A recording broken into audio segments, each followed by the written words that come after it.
Richard Wood from the Cambridge Area Bus Users. Hi, Richard. Thank you, Chair.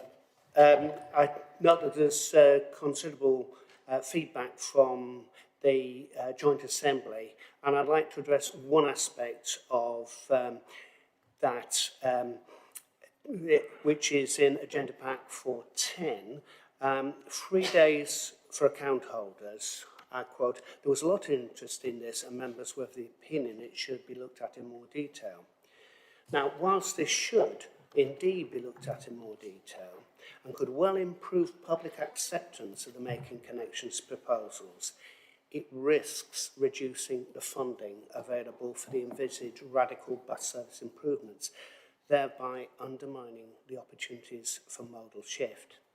However, a road charge on every day of the week, with perhaps shorter hours on Sunday, where trading hours are shorter, typically 9 to 4 or 10 to 5, and with would allow for 3 days and or discounts on any 2 days in 7, and would be more equitable in removing discrimination against people who are unable to shift their journey patterns.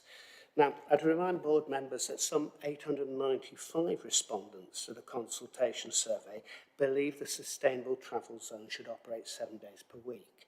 You'll find that in the Making Connections report, paragraph 7.4.29 and figure 730. And the Greenwich Cambridge Partnership Board has a duty to give proper consideration to all responses. Such a pattern, 7 days SDZ, any 2 in 7 free or discounted, would also avoid the potential risk of optional car journeys being shifted to the weekends, with the concomitant prospect of significant increases to road traffic congestion on Saturdays and Sundays. Now, this has important implications for car drivers who are considering sampling bus travel, quite probably initially experimenting with a weekend leisure journey, an optional journey by bus. With no road charge on Saturdays and Sundays, a potential increase in road traffic congestion would be likely to give rise to delays and unreliability in the envisaged improved weekend bus services.